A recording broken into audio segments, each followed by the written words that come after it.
What is the best SIPP in the UK? Well, that's debatable.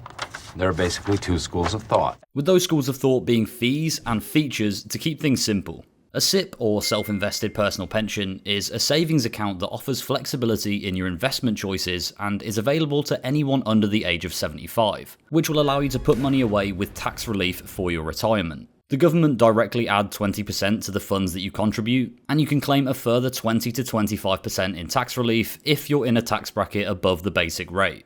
Anyone looking to add to their existing workplace pension or save for a pension if they're self-employed can consider a SIPP to help them ensure financial comfort when it comes to reaching the age where you spend most of your time sitting in your favourite armchair or smoking everyone at bowls.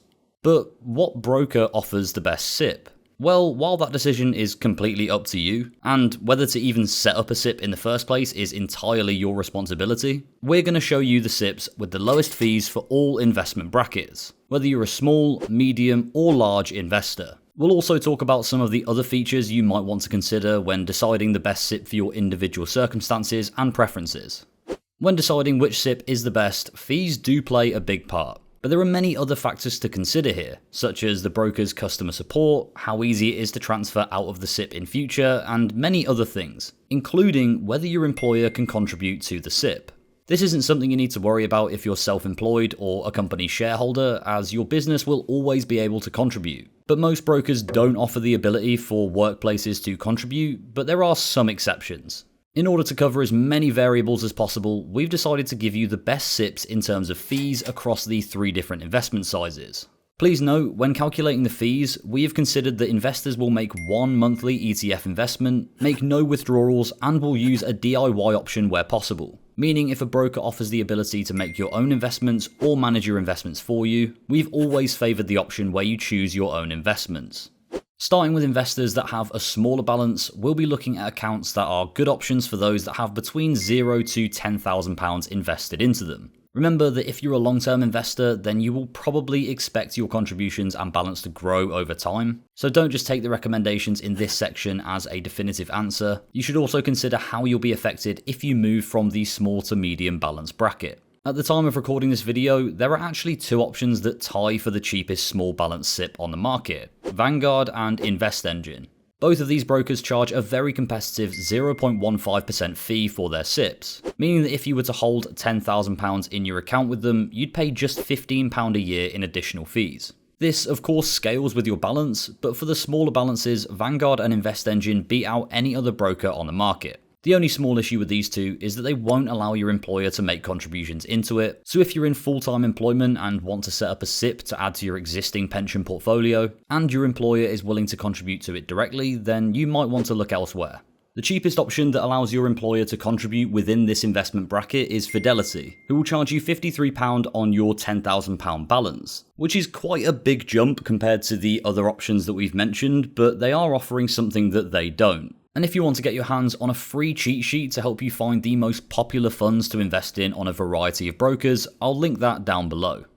If you're looking for the best broker to use for medium-sized balance SIPPs with a value of £100,000, it's Fidelity that comes out on top this time with fees of £108, with free trade coming in at second. Fidelity's low fees are possible if you invest using a regular savings plan, which reduces their ETF fee to £1.50 per trade, so £1.50 per month within our calculations, and caps account fees at £7.50 per month too. You can see how we've calculated all the fees within the fee breakdown section of our guide that we've linked in the description below. The next 2 cheapest options are again InvestEngine and Vanguard, with their additional fees both coming in at £150, meaning that they're fairly cheap options for both small and medium investors, which is good if you're planning to hold funds in the same broker for a while. The 0.15% account fee scales with your balance, although InvestEngines are capped at £200 a year and Vanguards are capped at £375 a year.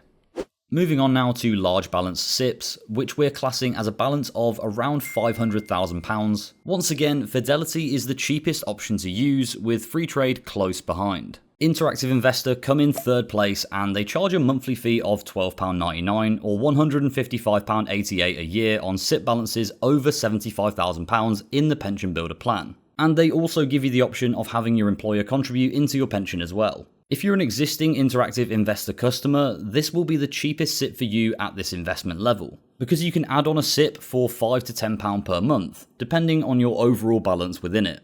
AJ Bell and InvestEngine both come in with very respectable fees on large balances as well. All of these effective fees are incredibly low though, which brings me onto a really important talking point. Some options out there are crazy expensive in comparison. In the large investment bracket, Wealthify charges 25 times the amount that the cheapest broker we found charges at a massive 0.6%. But other platforms also offer similar features for a much lower fee. For example, Wealthify charges 0.6% and Plum charges 0.45%, and these both manage your investments on your behalf. While InvestEngine's fee for a managed portfolio comes in at a more stomachable 0.25%. I just want to touch onto fund fees as well, as this is an area that could mislead you. If I know one thing about brokers and their fees is that they love to be misleading.